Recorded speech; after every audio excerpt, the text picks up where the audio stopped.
વિધિ: આ વ્રત શ્રાવણવદ સાતમના દિવસે સૌભાગ્યવતી સ્ત્રીઓ કરે છે.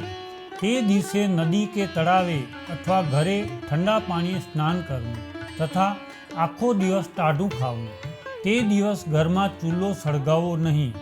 ઘીનો દીવો કરી શીતળા માનું પૂજન કરી નૈવેદ્ય ધરવું અને વાર્તા સાંભળવી. અથવા આ વ્રત કરવાથી સાધન સંપત્તિ અને સૌભાગ્ય પ્રાપ્ત થાય છે. વાર્તા: કંચનપુર નામના નગરમાં સંયુક્ત કુટુંબમાં સાસુ, દેરાણી, જેઠાણી બધા રહેતા હતા. બંને વહુઓને ઘરે દેવ જેવા એક દીકરા હતા. પણ મોટી વહુ બહુ સ્વાર્થી અને ઈર્ષાખોર હતી, જ્યારે નાની વહુ ભોળી, સ્નેહાળ અને બોલકી હતી. શ્રાવણ માસ આવ્યો અને રાંધણછઠનો દિવસ આવ્યો. સાસુએ નાની વહુને રસોઈ કરવા બેસાડી. વહુને રાંધતા રાંધતા મોડું થઈ ગયું. રાતના 12 વાગી ગયા. ઘોડિયામાં સૂતેલો દીકરો જાગી રડવા લાગ્યો. આથી નાની વહુ કામ છોડીને દીકરાને લઈને જરા સૂતી, પણ થાકના કારણે તે સૂતાની સાથે જ ઊંઘી ગઈ અને ચૂલો સળગતો હતો. મધરાતે શીતળામાં ફરવા નીકળ્યા. ફરતા ફરતા તેઓ નાની વહુના ઘરે પહોંચ્યા. ત્યાં શીતળામાં ચૂલામાં આળોટવા લાગ્યા. શીતળામાને ઠંડક લાગવાને બદલે શરીરે કાળી લાય લાગી. તેઓનું શરીર દાઝી ગયું. આથી ક્રોધમાં ને ક્રોધમાં તેણે નાની વહુને શ્રાપ આપ્યો: જેવું મારું શરીર બળ્યું એવું તારું પેટ બળ્યું. નાની વહુએ સવારે ઉઠીને જોયું તો તેનો ચૂલો સળગતો હતો અને પડખામાં સૂતેલો પોતાનો દીકરો બળીને રાખ થઈ ગયો હતો. નાની વહુ ચોધાર આંસુએ રડવા લાગી. તેને એ જાણ તો થઈ ગઈ કે તેની ઉપર જરૂર શીતળામાં કોપાયમાન થયા છે અને તેના દોષમાં આવી છે અને માતાએ શ્રાપ આપ્યો છે. એ રડતી રડતી સાસુમા પાસે પહોંચી અને બધી વાત કરી. સાસુ પણ ગળગળા થઈ ગયા અને વહુને આશ્વાસન આપતા કહ્યું: વહુ, શાંત થાઓ, શાંતિ રાખો. શીતળામા પાસે જઈને તારા દીકરાનું જીવન માંગજે. માં તો પરમ દયાળુ છે, તેની પાસે જઈ આજી કરજે. માં જરૂર તારા પર કૃપા કરશે. નાની વહુએ તો સાસુના આશીર્વાદ લીધા. છોકરાને ટોપલામાં નાખી શીતળામાની શોધમાં નીકળી પડી. જંગલ વગડા ખૂંદતી જાય છે અને માનું રટણ કરતી જાય છે. રસ્તામાં 2 તલાવડી આવી. આ તલાવડીના પાણી ભળી જતા હતા. બંને છલાછલ ભરેલી હતી. પાણી નિર્મળ હતું, છતાં તેનું પાણી કોઈ મનુષ્ય કે પશુ પક્ષી પ્રાણી પીતા ન હતા અને પીવે તો તરત મૃત્યુ પામતા હતા. નાની વહુને જોઈ તલાવડી બોલી: બહેન, તું ક્યાં જાય છે? નાની વહુ બોલી: હું શીતળામા પાસે જાઉં છું શ્રાપનું નિવારણ કરવા. તેમના કોપથી મારો દીકરો મૃત્યુ પામ્યો છે. એટલે તલાવડી બોલી: બેન, અમે એવા કયા પાપ કર્યા છે કે અમારું કોઈ પાણી પીતું નથી અને પીવે છે તો મૃત્યુ પામે છે? અમારા પાપનું નિવારણ પૂછતી આવજે. નાની વહુ હકારમાં માથું હલાવી આગળ ચાલી. નાની વહુને આગળ જતાં 2 આંખલા મળ્યા. તેની ડોકે ઘંટીના પર બાંધેલા હતા અને તે બંને લડ્યા જ કરતા હતા. વહુને જોઈ આંખલા બોલ્યા: બહેન, તું ક્યાં જાય છે? નાની વહુએ કહ્યું: હું શીતળામાના શ્રાપનું નિવારણ કરવા જાઉં છું. આંખલાએ કહ્યું: બહેન, અમે એવા કયા પાપ કર્યા છે કે અમે બંને લડ્યા જ કરીએ છીએ? અમારા પાપનું નિવારણ પૂછતી આવજે. નાની વહુએ હા કહી અને ત્યાંથી આગળ નીકળી.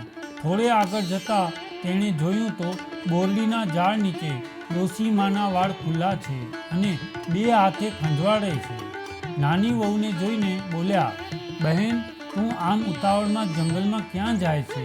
ટોપલામાં શું ભરીને જાય છે? નાની વહુ તેની પાસે ગઈ અને સઘળી વાત કરી. પણ ડોશીમાએ સાંભળ્યું ન સાંભળ્યું કર્યું અને કહ્યું: બહેન, મારું માથું જોઈ આપને. ક્યારની જુઓ હેરાન કરે છે. વહુ તો દયાળુ હતી, તેને ઉતાવળ તો હતી, પરંતુ ડોશીની દયા આવતા તેણે છોકરાને ડોશીના ખોળામાં મૂકી તેમની જુઓ વીણવા બેઠી. થોડીવાર થઈ અને ડોશીમાને માથાની ખંજવાળ મટી ગઈ. ડોશીમાએ તેને આશીર્વાદ આપતા કહ્યું: જેવું મારું માથું ઠર્યું એવું તારું પેટ ઠરજો. ચમત્કાર થયો. ડોશીમાના ખોળામાં રહેલો છોકરો હસવા રમવા લાગ્યો. વહુને આશ્ચર્ય થયું. તેને વિશ્વાસ બેસી ગયો કે નક્કી આ ડોશીમાં બીજું કોઈ નહીં, શીતળા માતા જ છે. તે તુરંત જ તેમના પગમાં પડી ગઈ અને કાલાવાલા કરવા લાગી. પછી વહુએ તલાવડીઓના સાપનું નિવારણ પૂછ્યું. શીતળા માએ કહ્યું, દીકરી, પૂર્વજન્મમાં તે બંને શોક્યો હતી અને રોજ ઝઘડ્યા કરતી હતી. કોઈને પણ કંઈ વસ્તુ આપે નહીં અને આપે તો ભેળસેળ કરીને આપે, છાશમાં પણ પાણી નાખીને આપે. આથી એમનું પાણી કોઈ પીતું નથી, પરંતુ તું તેમનું પાણી પીજે એટલે તેમનો પાપ દૂર થઈ જશે. એ પછી વહુએ આંખલાઓના પાપ વિશે પૂછ્યું. શીતળા માએ તેનો જવાબ આપતા કહ્યું, દીકરી, ગયા જન્મમાં એ બંને દેરાણી જેઠાણી હતા. બંને સ્ત્રીઓ ઈર્ષાળુ હતી. તે કોઈને દળવા ખાંડવા દેતી ન હતી. આથી આ બંને આ જન્મે આંખલા બન્યા અને તેના ડોકે ઘંટીના પટ લટકાવી લડ્યા કરે છે. તું જઈને તેની ડોકેથી ઘંટીના પટ છોડી દેજે, તેમનું પાપ દૂર થઈ જશે. તે શીતળામાના આશીર્વાદ લઈ રાજી થઈને પુત્રને લઈ પાછી ફરી. તેને પહેલાં આંખલા મળ્યા. વહુએ માના કહેવા પ્રમાણે ડોકેથી ઘંટીના પટ છોડી તેમને પાપ મુક્ત કર્યા. આથી તેઓ લડતા બંધ થઈ ગયા. આગળ જતા વહુ તલાવડી પાસે પહોંચી અને શીતળામાના કહેવા પ્રમાણે માનું નામ લઈ ખોબો ભરીને તલાવડીમાંથી પાણી પીધું. આથી તેના શ્રાપનું નિવારણ થયું અને બધા તેમનું પાણી પીવા લાગ્યા. વહુ ખુશ થઈને પોતાના હસતા રમતા છોકરાને લઈને ઘરે આવી પહોંચી. જીવતો છોકરાને જોઈને સાસુમાં ખુશ થઈ ગયા, પણ જેઠાણી ઈર્ષાથી બળવા લાગી. સમય જતાં બીજો શ્રાવણ માસ આવ્યો. રાંધણ છઠનો દિવસ આવ્યો. જેઠાણીને થયું કે હું પણ દેરાણી જેવું કરું, આથી મને પણ શીતળા માના દર્શન થાય. તે પણ રાત્રે ચીલો સળગતો રાખી સૂઈ ગઈ. મધરાત થતાં શીતળામાં ફરતા ફરતા જેઠાણીના ઘેર આવી પહોંચ્યા અને ચૂલામાં આડોટ્યા. આથી એમનું શરીર દાઝી ગયું. માં કોપાયમાન થઈ શ્રાપ આપ્યો, જેવું મારું શરીર બળ્યું એવું એનું પેટ બળજો. બીજા દિવસે સવારે જોયું તો છોકરો મરેલો હતો. આ બનાવથી જેઠાણીને દુઃખી થવાને બદલે ખુશી થઈ અને તે પણ દેરાણીની જેમ છોકરાને લઈ ચાલી નીકળી. રસ્તે જતાં તેને પણ તલાવડીએ નાની વહુને પૂછ્યું હતું તેમ પૂછ્યું, પરંતુ જેઠાણીએ મોં બગાડતા કહ્યું, તારે શી પંચાત છે? જોતી નથી? મારો દીકરો મરી ગયો છે તો હું શીતળામા પાસે જાઉં છું. તલાવડીઓએ કહ્યું, બેન, અમારું પણ કામ કરતી આવજે ને. જેઠાણીએ ધડ દઈને ના કહી. ત્યાંથી આગળ ચાલતી થઈ ગઈ. આગળ જતાં પેલા બે આંખલા મળ્યા. તેણે પણ જેઠાણીને કામ કરવા કહ્યું, પરંતુ જેઠાણીએ તેને પણ ના સંભળાવી દીધી. આગળ બોરડીના ઝાડ નીચે ડોશી સ્વરૂપે શીતળામાં માથું ખંજવાળતા બેઠા હતા.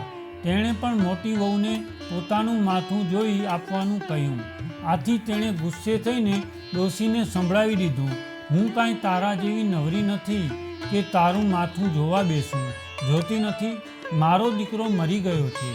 આમ ગુસ્સો કરી ત્યાંથી ચાલી નીકળી. આખો દિવસ તે રખડી, પણ ક્યાંય શીતળામાં ન મળ્યા. આથી રડતી કડડતી છોકરાને મરેલો લઈ ઘરે પાછી ફરી. હે શીતળ, જેવા દેરાણીને ફળ્યા એવા સૌને ફળજો. તો મિત્રો, આજની આ વાર્તા પરથી તમે શું શીખ્યા? કમેન્ટમાં જરૂર જણાવજો. અને જો વિડીયો પસંદ આવ્યો હોય તો વિડીયોને લાઈક, શેર અને આપણી ચેનલને સબસ્ક્રાઈબ જરૂર કરજો. જય જય શીતળામા, જય શ્રી કૃષ્ણ.